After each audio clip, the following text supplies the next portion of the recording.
Tai Parabolė neseniai atšventė savo 30-metį gyvavimo. Tai ta proga, gal truputį ir primintumėt nueitą kelią, istoriją šitos firmos. Parabolės istorija prasidėjo jo senokai, jau 30 su biški metų.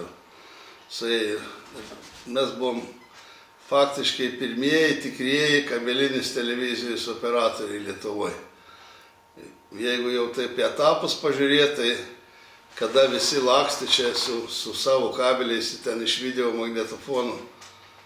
Turiu galvoje tas firmas, kurios šiandien gyvuoja nuo tų laikų.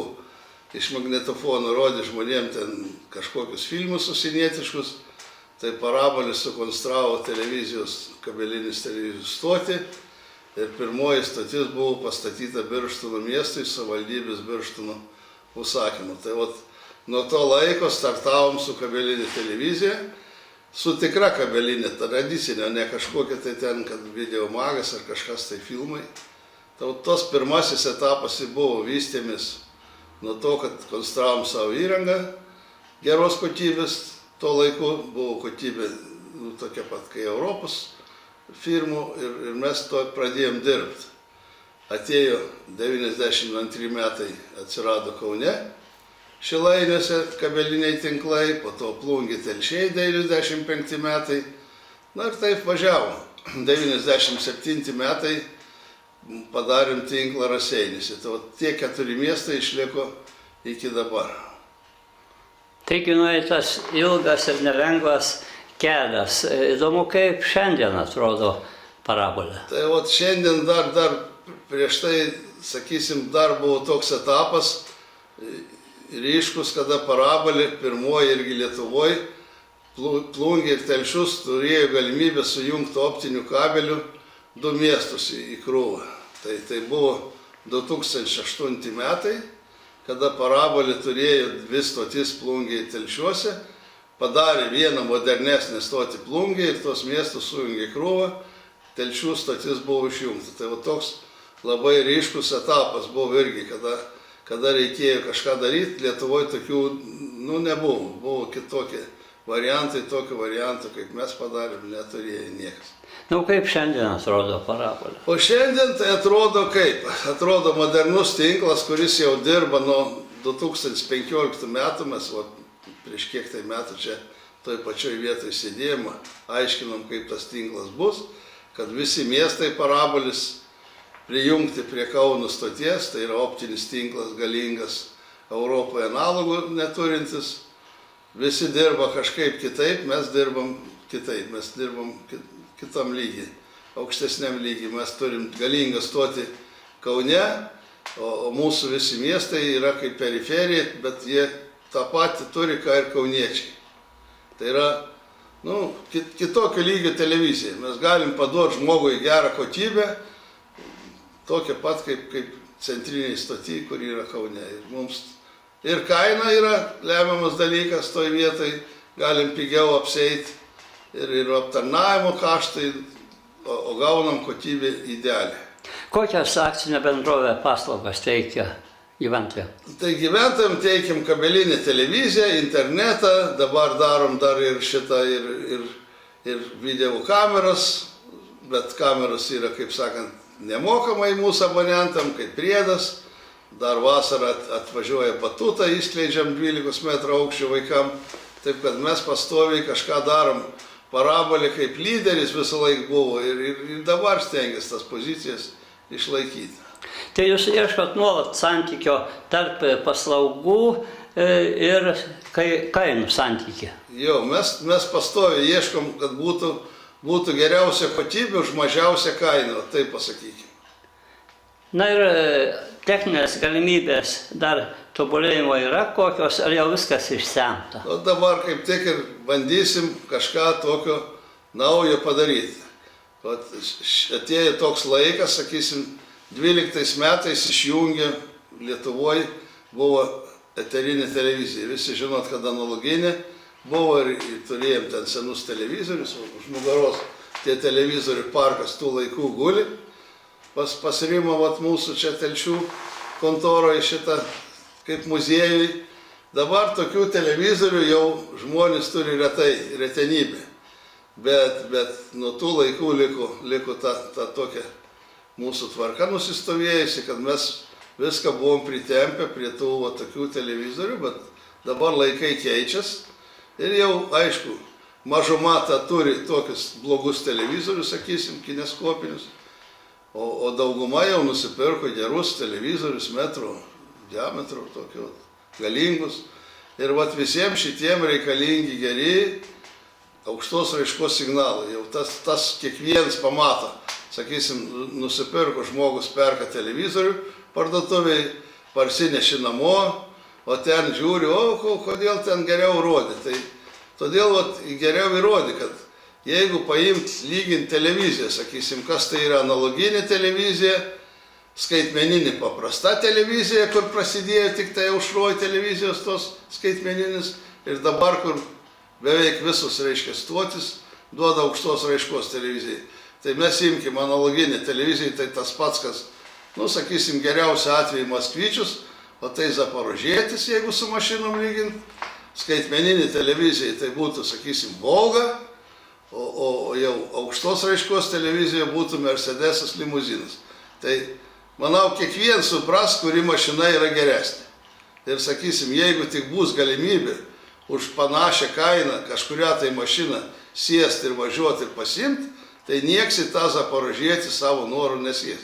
Tai čia ir su televizija panašiai yra. Su televizija panašiai yra, kadangi seniau, sakau, turėjo dauguma tos televizorius mažiukus, kineskopinius, tai buvo interesas atlaikyti tą analoginį ir tą paprastą skaitmeninį. Šiandien jau to interesų pas daugumą 90% nėra, jau visi turi gerus televizorius, užtat mums irgi atėjo laikas keistis. Reikia jau keistis, prisitaikyti ne prie tos mažumos interesų, bet prisitaikyti prie tos daugumos interesų. O ta mažuma, aišku, mes ją nepaliksim nuošaly. Paliksim tą analoginį signalą, bet dėja tuos paketus visus kitus reikės perorientuoti į tą skaitmenį aukštos raiškos.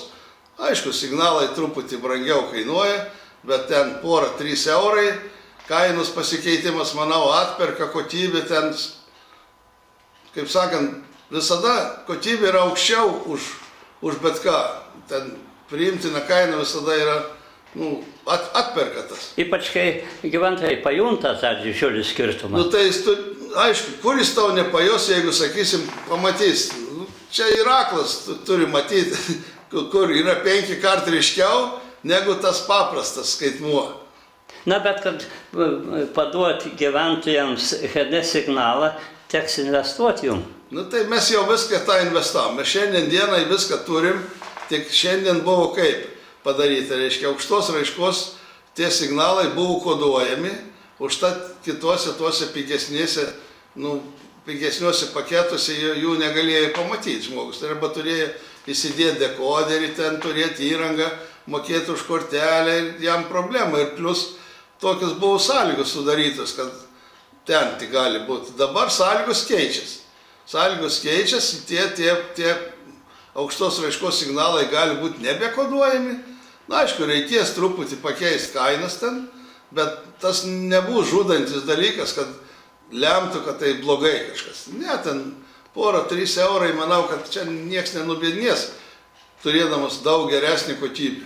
Žodžiu, prieinamumas pagerės prie aukštos kokybės. Taip, pagerės, žymiai pagerės. Mes dabar, kadangi toks sutapo laikas, šitą mėnesį baigėsi daug sutarčių su transliuotojais. Be abejo, žiūrovus labai domina ir jūsų televizijos programos. Kas juose yra naujo ir kokių pakeitimų nusimato? Tai šiemet kaip tik dabar baigėsi sutartis su Discovery grupės kanalais. Tai yra 8 programos, Discovery, Animal Planet, Eurosport, vienas iš svarbesnių. Ir kaip tik dabar baigėsi šitą sutartis ir reikia ją atnaujinti. Atnaujinama yra kas 3 metai maždaug.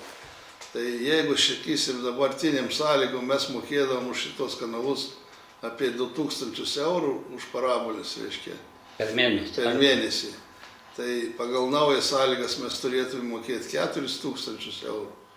o dar pasikeitė reikalavimas, kad mes turim rodyti vos ne visiems abonentam, tai būtų apie 8 ir 10 tūkstančių eurų į mėnesį. Tai labai rimtai pradėjom galvoti, ar verta tuos kanalus transliuoti aplamai, nes tai amerikietiška produkcija. Pasižiūrėjom, kiek tai yra reitingai, tai yra apie procentas, dar mažiau procentų žiūrovų. Ir ten dėl kelių šimtų žmonių sumokėti ten 10 tūkstančių eurų, tai principė kvailystė yra. Pradėjome ieškoti alternatyvų ir radom tokias alternatyvas, gerus kanalus, panašius kaip tas Discovery buvo. Tai yra National Geographic grupės kanalai, kurie pagal reitingus yra aukštesni ir lankstesniem sąlygom mums galima bus juos, kaip sakant, transliuoti. Tai iš tų užsienio kanalų tai gali būti pasikeitimai tokie, jeigu Discovery nepavyks sudėrėti tinkamų sąlygų ir tinkamų kainų. Kitas dalykas yra tokia Delfi televizija. Dabar visur ją reklamuoja ir man kažkaip tai buvo keista, kad ten praktiškai televizija, kuri ką tik atsirado, kad jos taip žmonės reikalauja. Pasirodo, ta televizija sekmadieniais iš Telšių katedros transliuoja tiesiogiai mišias 10 val. Tai daug telšiečių skambino ir klausė, kada rodysi Delfi televiziją. Tai čia galite ir jūs tiesiogiai transliuoti. Tai mes tiesiogiai galim transliuoti, bet ką mums transliuoti tiesiogiai, jeigu Delfi transliuoja. Mes juk kažkada žadėjom ten transliuoti, bet nepavyko čia su bažnyčia susitart, taip ir liko neįgyvendinta idėja. O Delfi kažkaip tai sugebėjo ir va dabar jie ten jau apartų visų savo kalbų ten, kur kalba, dar ir tas mišias transliuoja. Tai matyt, žmonėm yra įdomu. O jie brangiai ima? Kaip lietuviškos televizijos panašiai. Kainos kaip ir kitų televizijų. Tiek, kad kaip naujas dalykas, visiems pinigai dasideda, o nenusima. Taip, kad toj vietai padidėja kaina. Ar negalima rasti dar ką nors naujo, pavyzdžiui, parabolę transliuoti iš mažosios bažnytėlės, ar ką nors? Iš Žemaičių Kalvarijos atlaidų. Jeigu tokių galimybių gal ir būtų, bet mes negalim išlaikyti tempą ten, kad visą laiką kažką tai daryti.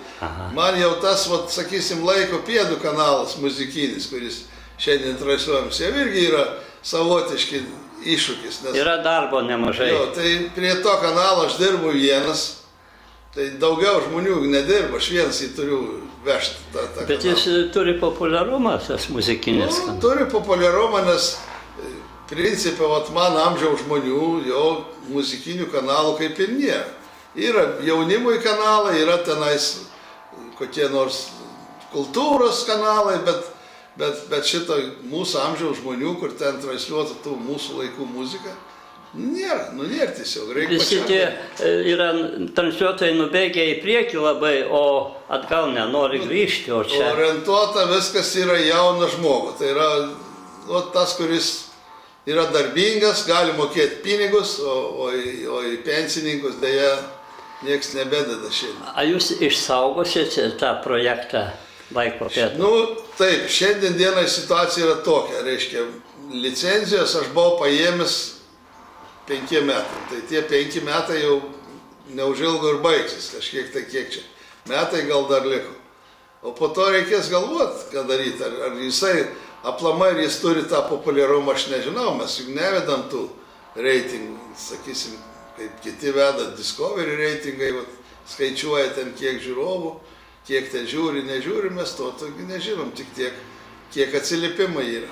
Gal sugalvosit dar iš Facebooko filmuotus siužetus, imti tokius informacijos? Galima viską daryti, nieks nedraudžia, bet svarbiausia, kad tam reikia laiko ir reikia dirbti ant to. Man dabar reikia galvoti, kaip čia pakeisti visą sistemą, kad atsisuktų į žmogų HD televizija aukštos raiškos, nes tai visi to laukia. Žodžiu, visą laiką galvojat, kuriat, nestovit vietoj. Ne, tai visą laiką kažką galvojam, kuriam nestovim vietoj. Visą laiką lyderiai esam. Mes ką sugalvojam, kiti padaro už 5, už 10 metų. Mes sakysim dabar prieš kiek, 3 metus pradėjom dėkti savo žmonėms kiemuose apsaugai kameras. Ir šiandien dienai dar, nežinau, analogų, kas galėtų pasakyti, kad veltui galiu ten kieme turėti, pastatyti mašiną saugiai, kad nieks man ten nesumuš, nesudaužys, o jeigu kažką padarys, kad aš galiu pamatyti, kas te ką padarė.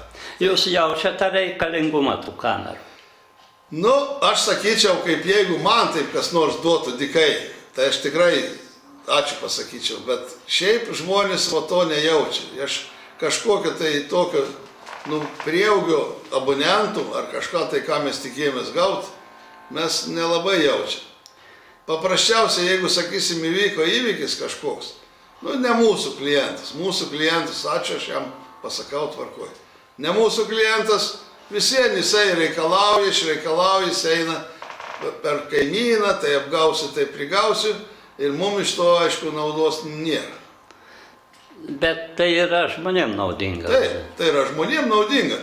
Jeigu paimt vien per tuos metus, kiek jau yra policijos visokių kreipinių, dėl tų visokių vagysčių, dėl sudaužymų, dėl plėšimų, dėl įvairiausių dalykų, tai jau 2 didžiausios papkės pridėtos tų popierių. Aš kad atsineščiau čia ant stalo, tokius 2 blokus pastatyti. Bet to, kai mato, kad yra stebėjimo kameros ir tie nusikaltėliai privengia. Tai savaime, aišku, nieks neis į tą kiemą, kur yra saugoma, žino, kad jį gali matyti, nufilmuoti, tai ko jame eit, gretimai kieme nieko nėra. Jis gali eiti ten, kur nėra kamerų. Pilnai. Tai taip šiandien ir yra. Bet jau matyti šitą dalyką, kai mes, taip sakant, tokie geradušiai buvom, mes jau baigsim tą etapą. Dabar sustabdyta. Siūlėm kitą variantą gyventojams ir mūsų abonentam.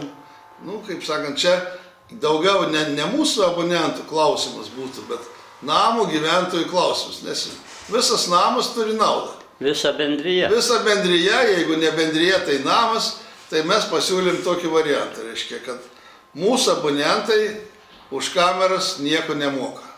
O ne abonentai moka į mėnesį 2 eurus, prie bendrijos mokesčių. Aišku. Ir dabar tas vėl reikalas pajudėjo. Matomai, yra interesas. Aš nežinau, ko ten netapt parabolis abonentų, kas ten maišų. Viską mes tą patį, kaip sakant, galim duoti dar geriau. Gal kokie nors nusistovėję interesai. Bet jeigu pereina į parabolis, tai 2 eurų tu nemoka jau iš karto. O kitos firmos neteikia tokios paslaugos? Kitos firmos nieks nedaro to, mes vieninteliai tokie esame. Nėra to. Suprantam. Mes esam pionieriai, sakau, mes esam lyderiai visą laiką. Pionieriai. Ir čia neišvengiama ateityje visur kameros turės būti, nes kitose valstybėse, kaip Šveicarijoje, ant kiekvieno kampo yra. Tai jeigu nori saugiai gyventi, variantų nėra. O dabar per karantiną suvažiavo daug žmonių iš užsienio. Mes žinom, kad ten yra dalis žmonių tokių, dalis žmonių tokių. Ir kas prasidėjo? Kad ir Telšius imkim. Toj prasidėjo butų vagystės. Toj prasidėjo mašinų deginimai. Ir kas? Tai nori saugiai gyventi, reikia kažkaip tai gintis. O gintis yra tik vienas būdas, reikia stebėti. Taip. Ką dar apie parabolės sumanymus? Ką galiu pasakyti apie parabolės sumanymus? Sakysim, dabar intensyviai jau 3 metai mes žmonėm, yra pramogos, yra vaikai. Vasarą suvažiuoja anūkai pas senelius ir visą kitą, kur jos dėti. Tai čia, aišku, mes visur negalim tą padaryti, bet Kaune nupirkom didžiulį batutą, pripučiamą, ir įrengėm aikštelę. Ir ten gali ateiti mūsų abonentas, sakysim, atsiveš savo vaikus, ar ten anūkus, ir tenais ant to batutų pašokinėti, pačiuožinėti. Batutas iš tikrųjų didžiulis, 12 metrų aukščio, kai 4 aukštų namas. Nesumatys Lietuvoje tokių niekur. Daugiausia tai ten 6 metrai kiek. Ir vėl abonentam nemokamai? Vėl abonentam nemokamai.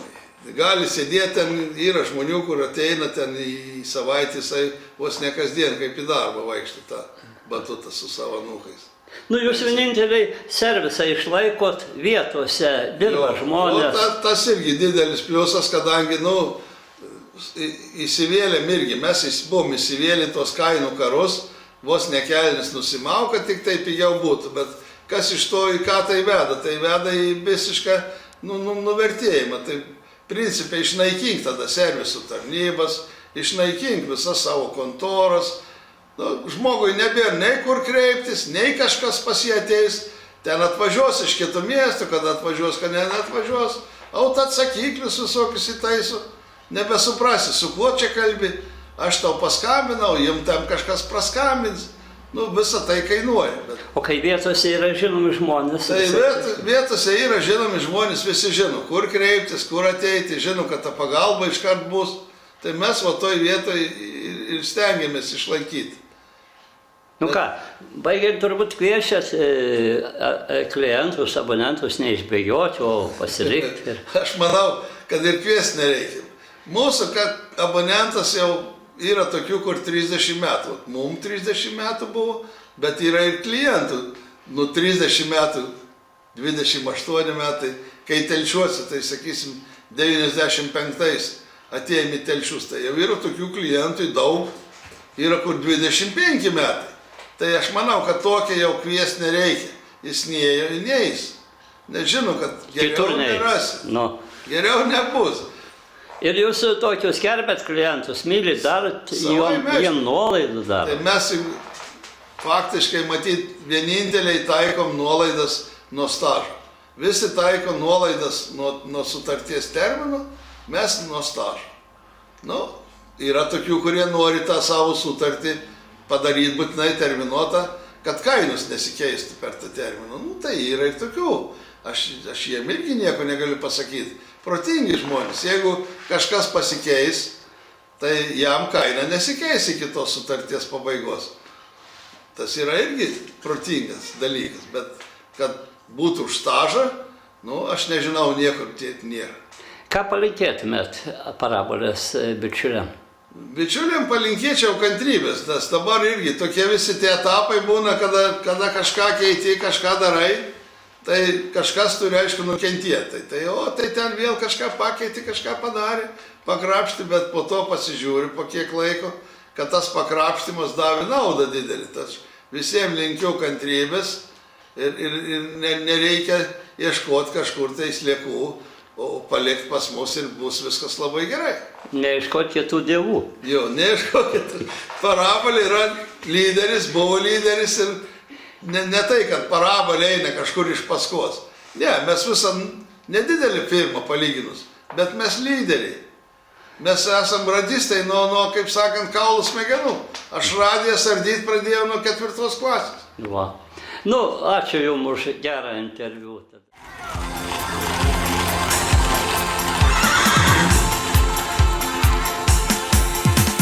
Pažabuk man arklidėti, noriu aš pajudinėti.